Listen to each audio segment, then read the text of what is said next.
नमस्कार मित्रांनो, ओम नमः शिवाय. श्री शिवाय नमस्तुभ्यम. एकदा माता पार्वती आणि शंकरजी कैलास पर्वतावर बसले होते. माता पार्वती म्हणाल्या, हे स्वामी, बरेच दिवसापासून काही ज्ञानवर्धक गोष्टी ऐकाव्याशा वाटत आहेत. त्यावर महादेव म्हणाले, बोल पार्वती, तुला कोणत्या विषयावर ज्ञान हवे आहे? माता पार्वती म्हणाल्या, हे स्वामी, मी पृथ्वी तलावर बऱ्याच स्त्री आणि पुरुषांना बघितले जे एकमेकांशी खूप प्रेमाने राहतात. बरेच स्त्री पुरुष तर एकमेकांना एका क्षणासाठी सुद्धा सोडत नाही, मात्र शेवटी त्यांचा विरह होतो. स्वामी, मला हेच जाणून घ्यायचे आहे की येणाऱ्या जन्मात हेच पती पत्नी परत भेटतात का नाही, आणि त्याचबरोबर भाग्याविषयी पण मला काही सांगा. जर का आपल्या भाग्यात नसेल तर आपल्याला मिळते का नाही? भगवान म्हणतात, हे पार्वती, मला समजले आहे तुला काय म्हणायचे आहे ते. आता मी तुला एक कहाणी सांगतो, ती तू लक्षपूर्वक ऐक. ही कहाणी ऐकल्यावर तुला समजेल की पती पत्नीचे नाते किती जन्मापर्यंत राहते, आणि दुसरे म्हणजे भाग्यात जे नसते ते कधीच मिळत नाही. मित्रांनो, व्हिडिओला सुरुवात करण्याआधी चॅनलवर नवीन असाल तर लाईक आणि सबस्क्राईब अवश्य करा. तसेच कॉमेंटमध्ये ओम नमः शिवाय लिहायला विसरू नका, आणि बेल आयकनसुद्धा अवश्य प्रेस करा, जेणेकरून माझे नवनवीन व्हिडिओ तुमच्यापर्यंत सर्वप्रथम पोहोचतील. कहाणी फारच ज्ञानवर्धक आहे, म्हणून कहाणी शेवटपर्यंत ऐकावी. भगवान शंकर म्हणतात, हे पार्वती, एक राजकुमारी होती. ती पूर्णपणे चरित्रवान होती. तिचे लग्न एका चरित्रवान राजकुमाराबरोबर झाले होते. ते आनंदात जीवन जगत होते. पैशाची काहीच कमतरता नव्हती. त्यांना संतान नसल्यामुळे राजकुमारी चिंतेत असायची. थोड्याच दिवसांनी अचानक राजकुमारीची तब्येत बिघडायला लागली. ती राजकुमाराला म्हणाली, मी तुम्हाला खूप प्रेम केले आहे, तसेच तुमची खूप सेवासुद्धा केली आहे, पण मी तुम्हाला संतान सुख नाही देऊ शकले. मला असे वाटत आहे माझे जीवन लवकरच संपणार आहे, पण माझ्या गेल्यावर माझ्या आठवणीत जीवन जगा. मी वचन देते, पुढच्या जन्मात मीच तुमची पत्नी होईल आणि तुमची संतान प्राप्तीची इच्छा मी नक्की पूर्ण करेन. शंकरजी म्हणाले, हे पार्वती, थोड्याच दिवसात राजकुमार पण आपले शरीराचे त्याग करतात. राजकुमार एका राजाच्या घरात जन्म घेतो. त्या राजाच्या 1600 राण्या होत्या, आणि एवढ्या राण्यात तो एकच मुलगा होता. तिकडे राजकुमारी पण अशा राजाच्या घरात जन्म घेते. तेथेही 1600 राण्या होत्या, आणि त्यांच्यात एकच मुलगी होती. तो ज्या राजाचा मुलगा होता त्या राजाकडे एक वफादार पोपट होता, आणि राजा त्याच्याकडून खूप सारे सल्ले घेत होता, आणि राजा त्याचे ऐकतही होता. मोठ्या मोठ्या समस्यांचे सल्ले राजा पोपटाकडूनच घेत होता. एके दिवशी राजाने पोपटाला बोलवले आणि म्हणाला, मी तुला एक मोठी जबाबदारी देत आहे, तुला ती पूर्ण करावी लागेल. राजा म्हणाला, तुला तर माहीतच आहे माझा एकच मुलगा आहे, आणि मी माझ्या मुलासाठी कशी सून शोधत आहे तशीच सून मला शोधून दे. राजाने पोपटाला मनातले सगळे काही सांगितले. त्याला कशी सून हवी आहे ते ऐकून पोपट तयार झाला. पोपट म्हणाला, तुम्हाला जशी सून हवी आहे ते सर्व एका कागदावर लिहून ती चिठ्ठी माझ्या पायाला बांधा, आणि पुढचे काम माझ्यावर सोडून द्या. मी तशीच राजकुमारी घेऊन येईन जशी तुम्हाला सून म्हणून हवी आहे. पोपटाचे बोलणे ऐकून राजाने एका कागदावर जशी सून हवी आहे ते सगळे लिहून दिले, आणि ती चिठ्ठी त्याच्या पायाला बांधून दिली. आता पोपट अशा ठिकाणी पोहोचला जेथे खूप जास्त पाऊस पडत होता. त्याला जंगलात एका झाडाला एक खोपा मिळाला. आता पोपटाला वाटले, मला विश्राम करायला चांगली जागा मिळाली आहे. असा विचार करून तो जसा त्या खोपच्यात जायला लागला तसेच त्यातून आवाज आला, तू मध्ये येऊ नको, नाहीतर आंधळा होशील. मग पोपट घाबरला आणि त्या झाडाच्या खोपच्यात शिरला नाही. तिथेच झाडाच्या एका फांदीवर बसून राहिला. पाऊस बंद व्हायची वाट बघू लागला. पाऊस बंद झाल्यावर त्यातून एक मैना निघाली आणि पोपटाजवळ येऊन बसली. दोघे बराच वेळ बोलत होते. पोपटाने तिला सर्व सांगितले की ती कुठे जात आहे. मैना पोपटाला म्हणाली, आपली आजची मुलाखत खूप छान झाली. मैना म्हणाली, तुम्ही तुमच्या मालकाप्रती जेवढे वफादार आहात मी पण माझ्या मालकाप्रती तेवढीच वफादार आहे. तुम्ही अशा राजकुमारीच्या शोधात आहात जी सर्व गुणे संपन्न आहे. मी सुद्धा आमच्या राजकुमारीसाठी अशा राजकुमाराच्या शोधात निघाले आहे जो सर्व गुणे संपन्न असेल. तो पोपट म्हणाला, आमच्या राजाचे म्हणणे आहे, आपण अशी राजकुमारी आणायची ज्याची ती मुलगी आहे त्या राजाला 1600 राण्या असतील, कारण आमच्या राजाला सुद्धा 1600 राण्या आहेत. तेव्हा मैना म्हणाली, आता आपले नक्की होईल, कारण तुझ्या राजाच्या आणि माझ्या राजाच्या दोघांच्या 1600 राण्या आहेत. तुझ्या राजाला फक्त एक राजकुमार आहे आणि आमच्या राजाला फक्त एक राजकुमारी आहे. तुमचा राजकुमार सर्वसंपन्न आहे, तशीच आमची राजकुमारीसुद्धा सर्व गुणसंपन्न आहे. आता पोपट आणि मैना राजकुमारीच्या देशात आले. तो विचार करत होता की आता माझ्या राजाचे स्वप्न पूर्ण होईल.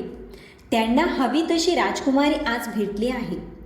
अशा पद्धतीने जेव्हा पोपट आणि मैना उडत राजकुमारीच्या महालात पोहोचले, तेव्हा महालातील एका नोकराने त्यांना बघितले आणि सांगितले की महाराज, मैनाने तुमच्याबरोबर खूप मोठा विश्वासघात केला आहे. ती राजकुमारला शोधण्यासाठी नाही गेली, पण एका पोपट्याबरोबर फिरत आहे. तिला पोपट्याबरोबर फिरताना माझ्या डोळ्यांनी मी बघितले आहे. तुमच्या आज्ञेचे तिने उल्लंघन केले आहे. असे ऐकून राजाला राग आला आणि तो पोपट तसेच मैना दोघांना मारण्याचा आदेश देतो. त्यांना मारण्याचा आदेश दिला ते मैनाला समजले. ती पोपट्याला म्हणाली, आपल्या दोघांच्या जीवाला येथे धोका आहे. लवकरात लवकर आपल्याला येथून निघून जावे लागेल. असा विचार करून पोपट आणि मैना तेथून दूर निघून जातात. राजाचे नौकर त्यांना मारण्यासाठी गेले, पण खूप वेळ शोधूनही त्यांना नाही मिळाले. सैनिक स्वतः विचार करू लागले. ते कदाचित त्यांना राजाने दिलेला आदेश समजला असावा, म्हणून ते कुठेतरी सुरक्षित जागेवर जाऊन बसले असतील. पोपट आणि मैना वाट बघत होते की राजाचे सैनिक त्यांना विसरून जावे. मग एके दिवशी ते परत महालात येतात. पोपट राजाच्या उजव्या मांडीवर बसला आणि मैना राजाच्या डाव्या मांडीवर येऊन बसली. पोपट आणि मैना राजाला विचारू लागले, तुम्ही आम्हाला मारण्याचा आदेश का दिला? आम्ही तुमच्याशी पूर्णपणे वफादार आहोत. येथील नोकरांना आम्हाला बघून ईर्ष्या झाली, म्हणून त्यांनी आमच्याविषयी चुकीचे तुम्हाला सांगितले. आता पोपट आणि मैना आपल्या मनातील सर्व काही सांगतात. दोन्ही राजांकडे 1600 राण्या आहेत. एका राजाचा एक मुलगा आहे आणि दुसऱ्या राजाची एक मुलगी आहे. या दोन्ही राजांनी कधी एकमेकांना बघितले नाही, पण हे दोघे एकमेकांच्या मुलांशी आपल्या मुलाचे लग्न लावून देण्याची त्यांची इच्छा आहे. एका राजाला अशी सून हवी आहे जी दुसऱ्या राजाची मुलगी आहे आणि त्या राजाला असाच जावई हवा आहे जसा दुसऱ्या राजाचा मुलगा आहे. महाराज, आम्ही दोघे राजांचे नौकर आहोत. देवाच्या कृपेने आम्ही दोघे एका जंगलाच्या बाहेर भेटलो होतो. आता एक चांगली बातमी घेऊन आम्ही तुमच्याजवळ आलो आहोत. या प्रकारे पोपट आणि मैनाने राजाजवळ आपले मन मोकळे केले आणि राजाला खुश केले. आता पोपटाने राजाकडे आपला पाय पुढे केला, ज्यात ती चिठ्ठी बांधली होती, ज्यात राजकुमारीची पसंती लिहिली होती. मग राजाने ती चिठ्ठी वाचली. आधी राजाला त्या दोघांवर विश्वास नव्हता, पण त्यांच्यातील साम्य बघून राजाला विश्वास वाटला. मग राजाने पोपटाच्या पायातून राजकुमाराचा राजशाही फोटो काढला आणि आपल्या सर्व राणींकडे पाठवला आणि विचारले, राजकुमार आपल्या राजकुमारीसाठी योग्य आहे का? सर्व राणींना राजकुमार आवडला आहे का? बरेच दिवस झाले, पण फोटो परत आला नाही, कारण राजकुमारीला तो फोटो खूप आवडला होता. ती नेहमी तो फोटो आपल्या हातातच ठेवत असे. नंतर सर्व राणींकडून उत्तर आले की राजकुमार सर्वांना पसंत आहे. आता त्यांचे लग्न लवकरच व्हायला हवे. राजकुमारी राजकुमाराला बघण्यासाठी व्याकुळ आहे. जसे हे उत्तर राजाकडे आले तसेच राजाने पोपटाला सांगितले, आपल्या राजाला जाऊन सांग की राजकुमारची मनासारखी मुलगी मिळाली आहे. 4 महिन्यातच त्यांचा विवाह करून देऊ. पोपटाने राजाला आदरपूर्वक प्रणाम केला आणि आपल्या राजाकडे निघाला. राज्यात पोहोचून पोपटाने आपली यात्रा कशी झाली ते सर्व हकीकत सांगितले. तो राजा असे ऐकून खूप आनंदी झाला. त्याला पाहिजे होती तशी सून त्याला मिळाली होती. राजाने सर्व उत्तम प्रकारे करण्याचा आदेश दिला. राजकुमारासाठी राजाने सगळ्यात चांगले कपडे बनविले. सैनिकांसाठी नवीन गणवेश बनवण्यात आला. खूप साऱ्या भेटवस्तू, अनमोल हिरे, दागिने तसेच किमती मसाले, क्वचितच कधीतरी मिळणारे फळं तसेच विविध प्रकारचे सुगंधित अत्तर जमा करण्यात आले. एक एक वस्तू राजाने आठवणीने जमा केली होती. 4 महिने लगेच निघून गेले. एवढ्या तयारीत कुठे दिवस गेले कळलेच नाही. पण अचानक राजा म्हणजेच राजकुमारचे वडील आजारी पडले आणि त्यांचा मृत्यू झाला. परिवारातील सदस्यांसाठी हा एक मोठा धक्का होता. म्हणून राजकुमारला लग्नासाठी जाणे टाळावे लागले. थोड्या दिवसानंतर राजकुमार लग्नासाठी निघाला. राजकुमारीचे राज्य जवळच असल्यामुळे राजकुमार पोपटाबरोबर लवकरच तेथे पोहोचला. राजकुमार राजकुमारीच्या महालाजवळ असलेल्या एका बागेत थांबला. तेथे तो नसता गेला तर बरे झाले असते, कारण तेथे त्याच्या पोपटाचा मृत्यू झाला. तेथील बागेच्या माळ्याने पोपटाला मारून टाकले. तो पोपट खजूरच्या झाडावर बसून खजूर तोडत होता आणि खजूर राजकुमारकडे फेकत होता.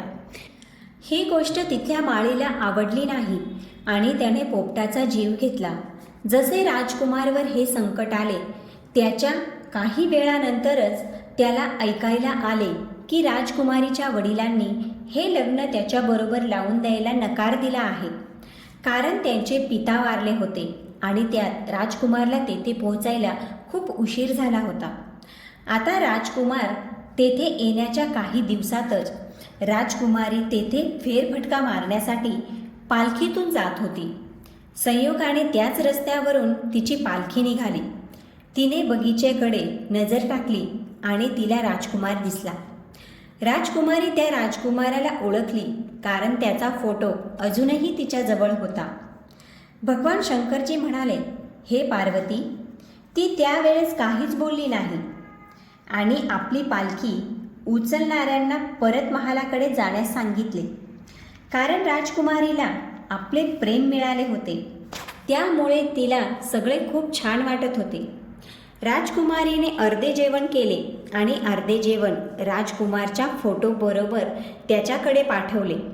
दासीबरोबर निरोप पाठवला की हे पाठवलेले अन्न खाऊन घ्यावे आणि जर ते नाही खाल्ले तर त्याला ते अन्न बाजूला करायला लावावे किंवा त्यात बोट टाकायला लावावे. राजकुमारीने तसेच केले. राजकुमारने जेवणास नकार दिल्यावर त्यांना त्यात आपले बोट टाकण्यास सांगितले. जसे त्याने ताटात असलेल्या भातामध्ये आपला बोट टाकला तसे त्याला त्यात फोटो दिसला. तो फोटो बघून राजकुमार म्हणाला, राजकुमारी तर मला खूप प्रेम करते.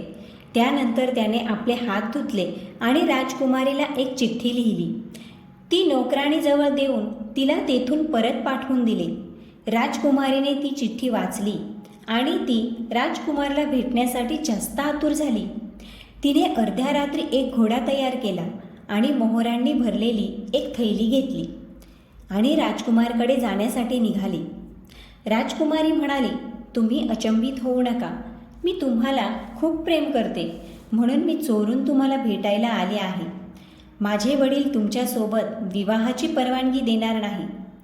तुम्ही तुमचा घोडा तयार करा आणि मला तुमच्यासोबत घेऊन चला, जिथे कोणी आपले काही बिघडवू शकणार नाही.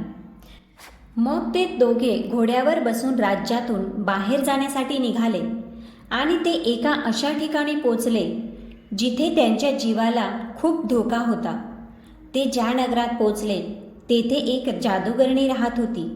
तिची पण एक मुलगी होती. जसे तिच्या मुलीने राजकुमारला बघितले, तिला एका क्षणात, एका नजरेतच ती राजकुमारवर प्रेम करू लागली आणि त्यांच्याबरोबर लग्न करण्याची तिने प्रतिज्ञा घेतली. आता जादूगरणी विचार करू लागली, आता मुलीचे लग्न राजकुमारबरोबर कसे लावून द्यावे.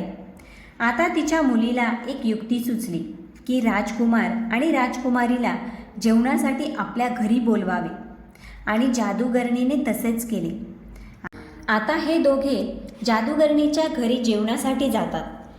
जादूगरणीने राजकुमारीला एका खोलीत बोलावून त्याच्या गळ्यात एक दोरीचा फंदा टाकला आणि पाहताच क्षणी राजकुमार एक बैल झाला. आता मागच्या दरवाजाने त्या जादूगरणीने ह्या बैलाला बाहेर काढले आणि एका सुरक्षित ठिकाणी बांधून ठेवले. त्याच्याबरोबर आपल्या मुलीला सुद्धा पाठवून दिले. राजकुमारी जेवणानंतर राजकुमाराला शोधू लागली, पण तो तिला कुठेच दिसत नव्हता. तो तिकडे जादूगरणीच्या मुलीच्या मागे मागे फिरत होता.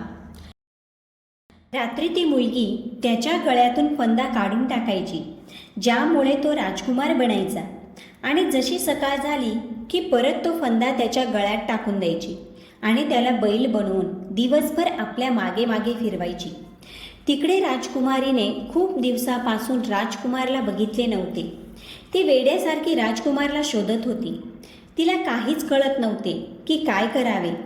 ती सतत विचार करत होती की राजकुमार मला एकटीला सोडून कुठे गेले असतील.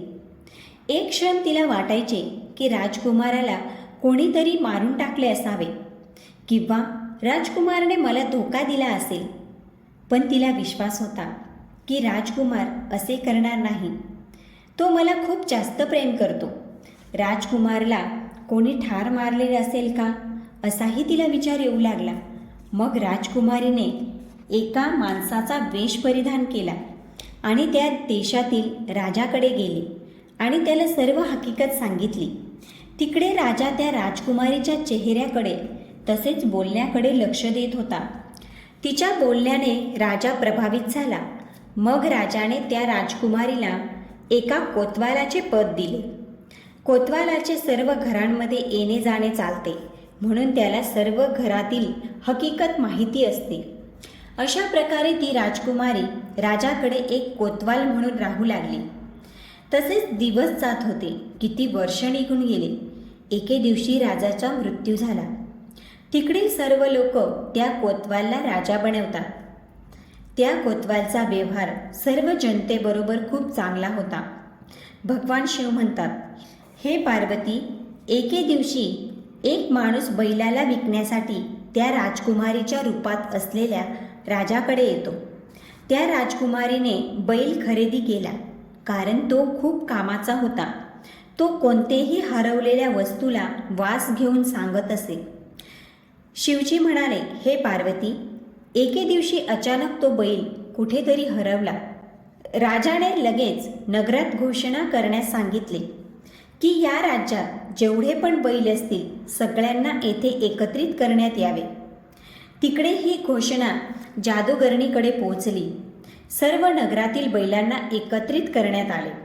पण त्या जादूगरणीने आपला बैल, जो एक राजकुमार होता, त्याला त्या राज्यात पाठवले नाही. जेव्हा सैनिकांनी त्या राजकुमारीला म्हणजे राजाला ही बातमी सांगितली, तेव्हा ती राजकुमारी अतिशय क्रोधित झाली. तिकडे जसे सैनिकांनी त्या बैलाच्या गळ्यातील टाकलेल्या दोरीचा फंदा काढला, तसाच तो बैल एक राजकुमार झाला. असे बघून राजकुमारी अतिशय खुश झाली आणि तिने त्या राजकुमाराला मिठी मारली. जादूगरणीला त्या राजकुमारीने फाशीची शिक्षा दिली.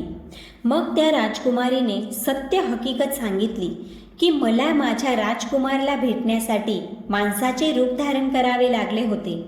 मी एक स्त्री आहे, म्हणून आत्तापासून तुम्ही सगळे राजकुमारला आपला राजा आणि मला आपली राणी समजा. अशा प्रकारे सर्व नगरात आनंदाचे वातावरण पसरले आणि सर्व नगरवासींनी राजकुमारला राजा आणि राजकुमारीला राणी स्वीकार केले. आता इकडे राजकुमार राजा बनला आणि राजकुमारी राणी बनली. मात्र जादूगरणीला फाशीची शिक्षा मिळाली आणि तिच्या मुलीला कायमसाठी कैद करून ठेवण्यात आले. कारण जादूगरणीच्या मुलीने पूर्वजन्मात आपल्या पतीवर खोटे आरोप लावून त्याला कैद करून दिले होते, म्हणून त्या मुलीला सुद्धा कैदीत राहावे लागले. भगवान शिव म्हणतात, हे पार्वती, ते राजा राणी एके दिवशी फिरण्यासाठी जातात आणि एका जंगलातून जात असताना ते फार थकतात आणि विश्रामासाठी एका झाडाखाली थांबतात. ते झाड खूप वर्ष जुने होते. त्यावर राजकुमार आणि राजकुमारीने आपल्या पूर्वजन्मात प्रेमचिन्ह बनवले होते. ते आजही तसेच होते. ते राजकुमार आणि राजकुमारीची नजर त्यावर पडते. तसेच त्यांना आपला पूर्वजन्म आठवायला लागतो आणि त्यांच्या जीवनात आनंदी आनंद पसरतो. मग ती राजकुमारी म्हणते, मला सर्व आठवायला लागले आहे. आपण दोघे एकमेकांना खूप जास्त प्रेम करायचो. मी तुमची खूप सेवा पण केली होती. पण माझ्या मनात एकच खंत राहिली होती की मी तुम्हाला संतान सुख नाही देऊ शकले. पण आता आपण परत या जन्मात भेटलो आहोत. हे आपले खरे प्रेम आहे, ज्यामुळे आपण परत भेटलो. मला पूर्ण विश्वास आहे परमेश्वर आपले नक्की ऐकतील आणि आपली संतान प्राप्तीची इच्छा पूर्ण होईल. महादेव म्हणतात, हे पार्वती, हळूहळू दिवस तसेच पसार होत होते आणि मागच्या जन्माचे जेवढे भोग असतात ते ह्या जन्मात पूर्ण झाले होते. आता राजकुमारी गर्भवती झाली आणि तिने एका सुंदर मुलाला जन्म दिला. भगवान शिव म्हणतात, हे पार्वती, पहिली ज्ञानाची गोष्ट आहे की जर स्त्री पुरुष एकमेकांना खरे प्रेम करतात आणि त्यांच्यात थोडाही विरोधाभास राहत नाही, त्यांचे नाते जन्मोजन्मांतराचे राहते. जर का स्त्री पुरुषाला धोका देते तर तिलाही धोका मिळतो आणि जर का पुरुष स्त्रीला धोका देतो तर त्याला सुद्धा धोकाच मिळतो. म्हणून पती पत्नीचे नाते अतूट विश्वासाचे असावे. त्यांनी एकमेकांवर पूर्ण विश्वास ठेवला पाहिजे. ते विश्वासाची दोरी कायम ठेवतात तर जन्मोजन्मी ते पती पत्नीच्या रूपात भेटतात आणि त्यांच्या मागच्या जन्माच्या इच्छासुद्धा पूर्ण होतात. भगवान शिव म्हणाले, हे पार्वती, कहाणीतून दुसरी ज्ञानाची गोष्ट म्हणजे जे भाग्यात नसते ते कधीच मिळत नाही. जादूगरणीच्या मुलीची नीती चांगली नव्हती. भगवान शिव म्हणाले, हे पार्वती, या कहाणीतून दुसरी ज्ञानाची गोष्ट समजते ती म्हणजे भाग्यात नसते ते कधीच मिळत नाही. जादूगरणीच्या मुलीची नीती चांगली नव्हती. ती जादुई शक्तीच्या जोरावर राजकुमारला प्राप्त करण्याची इच्छा ठेवत होती. पण राजकुमार तिच्या नशिबात नव्हता. म्हणून प्रयत्न करून सुद्धा तिला राजकुमार मिळाला नाही, कारण राजकुमार तिच्या नशिबातच नव्हता. तो राजकुमारीच्या नशिबात होता. म्हणून एवढ्या सगळ्या अडचणी तसेच संकट आल्यावर सुद्धा तिला पूर्वजन्मीचे पती म्हणजे राजकुमार परत मिळाले. म्हणून भगवान शिव म्हणाले, पती पत्नीचे नाते जन्मजन्माचे असते. म्हणून प्रत्येक पती पत्नीने एकमेकांवर विश्वास ठेवला पाहिजे आणि एकमेकांप्रती वफादार राहिले पाहिजे. आणि जी वस्तू नशिबात नसते ती कधीच मिळत नाही. म्हणून चुकीच्या मार्गावर जाऊन खोटे कामे करू नये. कोणतीही वस्तू चुकीच्या मार्गाने मिळवण्याचा प्रयत्न करू नये, नाहीतर याचे अनेक दुष्परिणाम भोगावे लागतात. मित्रांनो, व्हिडिओ आवडला असेल तर कॉमेंटमध्ये ओम नमः शिवाय नक्की लिहा.